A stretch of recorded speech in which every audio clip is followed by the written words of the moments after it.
man tudd ma Fatou Ndoye jógee Rufisque benn ville bu ñuy wax Rufisque si benn quartier bu tudd Diokoul Kaw man lébu la donc j'explique. Je m'appelle Pathé, je dis salam alaikum, ça veut dire bonjour en langue sénégalaise. Je m'appelle Pathé, j'ai venu ici en 1985 et je viens d'une ville qui s'appelle Rufisque et d'un quartier qui s'appelle Diokoul Kaw. Je suis lébu. Jeg ved ikke hvorfor der ikke er noget at forklare, men sådan er det, og jeg skal bare tilbage og gå sammen. Så for mig er det bare sådan naturligt, og det er ikke sådan noget, jeg kan sådan forklare af noget psykologiske seancer.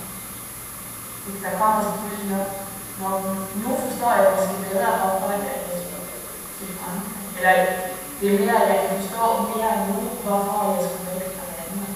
Fordi nok det er ligesom nogle problemer med hensyn til min familie. Fordi at Frankrig, eller at tage et andet sted hen, symboliseret, så er det enormt meget frihed, og ligesom at det kunne give mig lov til at gøre nogle ting, som jeg overhovedet ikke kunne gøre i Danmark, fordi at jeg var ligesom sådan noget bevis med et moralisk sæt. Og det kan jeg stadigvæk mærke, når jeg tager til Danmark, at jeg skifter ligesom personlighed, fordi jeg kommer ligesom tilbage i den der rolle, som jeg altid har haft over for familien og over for muslimer og over for venner. Je viens du Danemark et en m'écoutant, je me rends compte que ça fait longtemps que je n'ai pas parlé danois. C'est abstrait parce que personne ne peut savoir ce que je suis censée dire. Ça fait 5 ans que j'habite en France. Je suis venue après mon bac comme fille au père. Et pourquoi la France? C'est comme si depuis toujours c'était mon pays. Mon année comme fille au père était une très bonne année et c'est pour ça que je suis revenue. À ce moment-là, j'ai rencontré mon ami et ça a créé une motivation supplémentaire. Mais c'était vraiment un pays qui me plaisait. Le problème le plus important pour moi était en fait d'avoir une excuse pour quitter le Danemark. Je m'en rends compte maintenant avec le recul. Le fait de partir ailleurs symbolisait une possibilité de liberté. Quand je retourne au Danemark, je revis une situation d'enfermement. Au Danemark, je change de personnalité vis-à-vis de ma famille surtout, et mes amis, mais moins quand même. Pour moi, c'est une sorte de schizophrénie. Je suis partie en France car il me fallait un espace pour vivre autrement. Geboren in Bochum, in der Bundesrepublik Deutschland. Ich bin im Jahr 1981 aus Deutschland weggegangen, um in Frankreich, in Straßburg zu studieren. Ich hatte eigentlich nie den Plan, Frankreich zu gehen. Es hat sich aber aus familiären Gründen, also j'ai quitté la mer, donc je m'avais fait j'ai quitté la mer en 1981 pour faire mes études à Strasbourg. En fait, je n'avais jamais planifié de quitter la mer, c'était un projet ou un plan. Ça s'est fait à ce moment-là pour des raisons familiales. 한국의 부산이라는 도시에서 나타나고 내가 떠난 지는 1900부터 대략 5년, 그러니까 1996년 10월. Je m'appelle Boujan Bak. Je suis né à Busan, en Corée du Sud. Et je suis parti de la Corée il y a à peu près 5 ans, c'est-à-dire 1996 en octobre.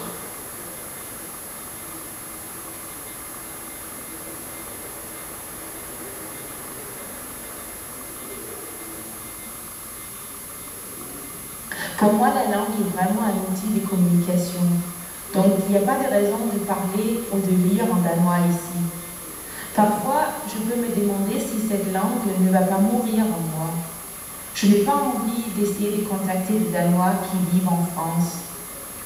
Si j'imagine avoir un jour des enfants, cela me fait plaisir de penser que je leur parlerai en danois. Et à travers cela, je ne penserai plus que ma langue meurt.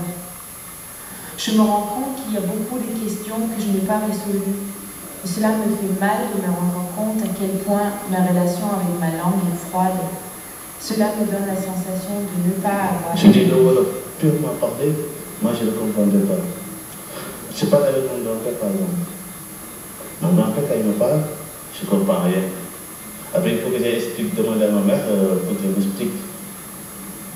C'est comme le patois ou des trucs comme ça. C'est comme le patois ou des trucs comme ça. Et puis la vieille langue, c'est différent avec... quand un vieux il parle, c'est différent avec un jeune qui parle. Avec le jeune, il parle, ils ont appris la langue à la rue, donc moi, quand je discutais avec mon grand-père, j'étais là, lui, après je demandais à ma mère, qu'est-ce que ça veut dire ça? Donc ma mère m'expliquait. Mais il y a une grande différence, parce que nous, quand on parle, quand tu nous entends parler, on mélange quoi. Dans notre façon de parler, il y a le Wolof, il y a des mots français, il y a des mots anglais. Il y a les deux ensemble. Donc c'est le système D, quoi. Chacun c'est les mères, lui peut parler, et puis voilà quoi. Il y en a qui savent parler l'anglais, ils ne sont jamais allés à l'école. Il y en a qui ne sont jamais allés à l'école et ils parlent l'anglais, l'allemand, tout. Tout ça, ils l'ont appris où? Dans la rue. On se demandait quoi. On se demandait tous. Et nous, on a l'habitude quoi. On a l'habitude de fréquenter des Français. On s'habitue avec eux à parler français, voilà, mélangé. C'est pour ça que même ici en France, si les gens sont un peu plus attentifs, ils peuvent comprendre ce qu'on dit. Donc moi, quand je parle, dans la langue d'anglais, tout à l'heure, même quand je parle en Wolof, il y a des mots que je ne sais pas comment les traduire en Wolof, quoi. Je ne sais pas. Mais pourquoi si je me suis bien, ça veut dire pour l'âme, même pour l'âme, si je dis pour l'âme, pour c'est pas Wolof, pour c'est français. Mais c'est pas Wolof, c'est français.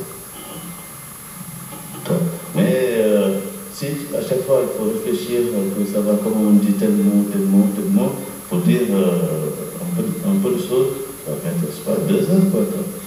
Donc de là, le premier mot qui t'arrive à la tête, que ce soit en anglais ou en français, boum, tu sors quoi. Et puis bon, ça continue. Mais ça n'empêche pas aux autres de comprendre ce que tu veux dire. Tu te dis dans la même là, c'est... Ouais. Tout ça, pourquoi? Parce que c'est à cause de tout ça, de l'immigration, le fait qu'on quitte le pays qu'on vient vivre ici en France, ou bien le fait que les Français nous ont colonisés, mais c'est parce que aussi les Français nous ont colonisés. Si c'était des Anglais, on parlait anglais. Dans plusieurs pays africains, ça dépend. Si c'est un Anglais qui te colonise, le pays colonisateur, si c'est un pays colonisateur, l'anglais, tu parles anglais. Si c'est français, tu vas parler français. Si c'est allemand, tu parles allemand. Mais cette expérience-là, on ne peut pas aussi dire, oublier l'histoire, comme on peut oublier. Und mir fehlt, die Antwort kann ich so nicht geben. Es ist vielleicht besser zu sagen, wenn ich in Deutschland bin, fühle ich mich grundsätzlich sicherer als in Frankreich, was aber einfach damit zu tun hat, dass ich die Code, die Verhaltensweisen und so weiter nie bewusst lernen musste, sondern die einfach in der Kindheit schon mitbekommen habe. Hingegen in Frankreich musste ich alles bewusst lernen und habe davon auch immer einen gewissen Abstand zu allem, zu den meisten Dingen, die ich hier lebe. Sodass mein Leben in den beiden Ländern eigentlich völlig unterschiedlich ist.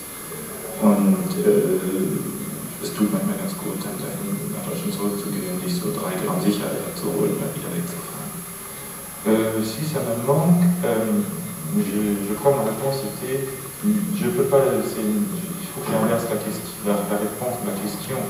C'est-à-dire quand j'y suis, je sens une plus grande sécurité, mais sécurité du simple fait que les codes et les structures de la société, je n'ai jamais dû les apprendre, ça, je les ai eu quand j'étais enfant. Donc je les comprends instinctivement.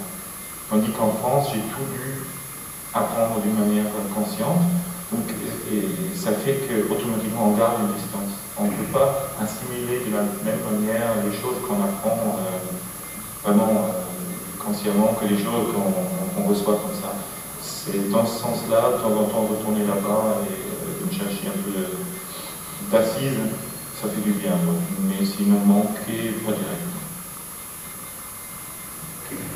Charlie Kasparia, Tidin Ohania, Tămpelele Yerevanu, Hayastani, Yerevan Hayastani Maya Kakakne, Azania Yutamasunik Tarakani, Utevaita Smoti.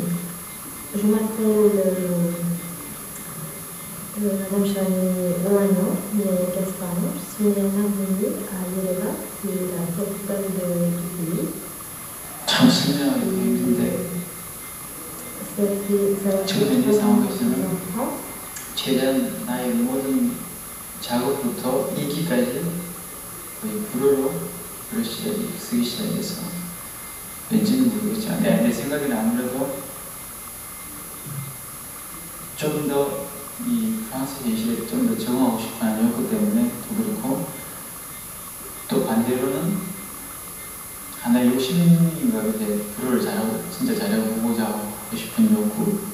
그러니까 불어로 하나의 그런 이없는 욕구, 이유 없이 불어를 잘해서 불어로 뭐든가 해보겠다는 생각.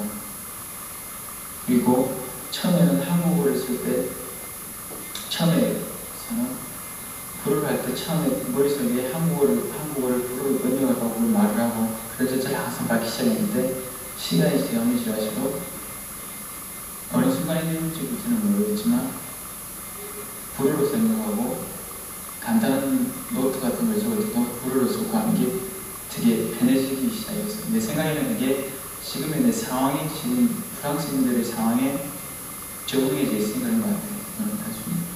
그리고 여자친구가 비록 한국말을 잘하더라도 물론 여자친구가 바란다면 한국어를 할 수는 있겠지만 그러면 내가 프랑스에 있는 동안 불어를 하고 싶어. 왠지 모르겠지만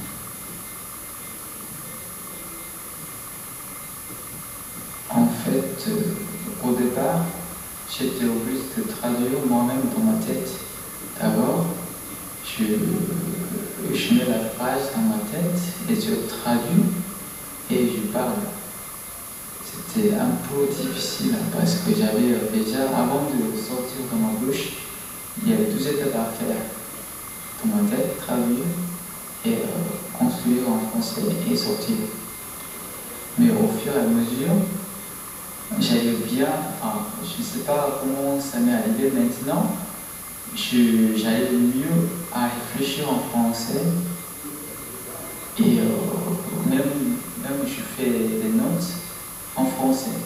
Maintenant, bien sûr que c'est un peu difficile, mais j'essaie d'écrire tout en français. Même mes journaux intimes, j'écris en français et je réfléchis en français. Voilà, comment ça aussi c'est vis-à-vis de l'école ou vis-à-vis de tout ce qui se passe autour de moi, parce que je suis obligé de m'exprimer en français. Comme je sais que je dois m'exprimer en français, au départ, carrément je pense en français et je note en français. Et avec ma copine, je sais qu'elle est en train d'apprendre le coréen. Et si elle arrive bien le coréen, tant mieux. Et aussi elle peut parler en coréen avec moi, ouais, ça ne me gêne pas du tout. Et sinon, si elle parle, j'aimerais mieux qu'on parle en français en tant qu'on est en France.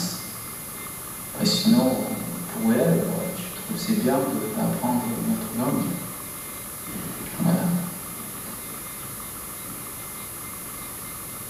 Quand tu étais à Strasbourg, tu as eu de la chance car tout le monde est germanophone. Donc tu troquais un mot allemand pour un mot de français. Je te donne un mot allemand, tu me donnes un mot de français. Et puis, tu as appris comme les gamins. C'est-à-dire, tu voyais quelqu'un à côté de toi dans un café faire un bruit et une bière arriver.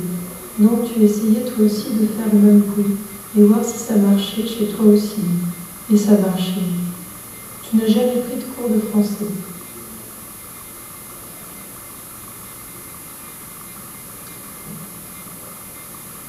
Ինգլիզով ես խոսում եմ, մտածում եմ և աշխատում եմ։ Ես շատ եմ սիրում ինգլիզում, որովհետև գտնում եմ, որ նա երկեցիկ է։ Իսկ ինձ համար ինչքան լեզու գիտես, այնքան մարդ ես, բայց իմ լեզու ես կուզենայի իմանալ նույնիսկ 5-6-7 լեզուներ, որովհետև լեզու իմանալը դա նշանակում է ճանաչել ժողովրդին և ճանաչել ուրիշ երկրներ և ճանաչել ուրիշ մարդկանց, ուրիշ արվեստ, ուրիշ մշակույթ։ Երբ որ ինքս ինձ եմ խոսում, հայերեն եմ խոսում և հայերեն եմ մտածում, և քանի որ ունեմ երեխա, կուզենայի, որ նա նույնպես խոսեր հայերեն և կուզենամ, որ իմ ընտանիքում մնա հայերենը, որովհետև ունեմ ամուսին, որը շատ է սիրում այդ լեզուն և ամեն ինչ անում է, որ խոսենք հայերեն և չմոռանանք հայերենը։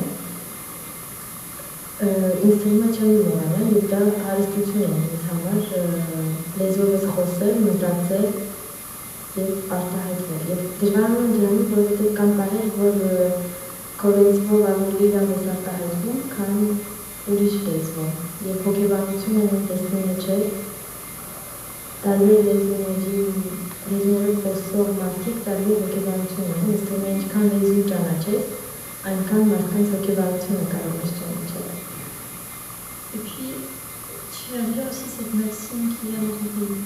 Tant qu'on connaît les langues, on est très riche. Tu voudrais même apprendre 5 ou 6 langues différentes. Connaître les langues, cela signifie connaître beaucoup de choses, de cultures. Quand tu es seul, tu parles arménien, à la maison aussi, avec ton mari, avec ton fils, pour lui apprendre la langue. C'est plus facile pour toi de t'exprimer en arménien, car les langues ont leur propre psychologie. En fait, maintenant, je me dis, putain, quand même, j'étais un peu courageux, quoi. Quand je suis parti, je ne savais pas qu'il y a des beaux-arts.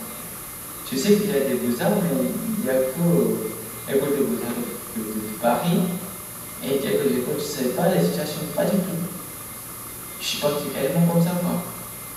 Et en fait, mes copains, ils m'ont dit, comment tu vas faire là-bas? Et je lui ai dit simplement que bon, je vais partir. Et si ça ne marche pas, je reviendrai dans un an. En fait, c'était une décision assez intuitive. Mais c'était une décision que j'ai bien faite, quoi.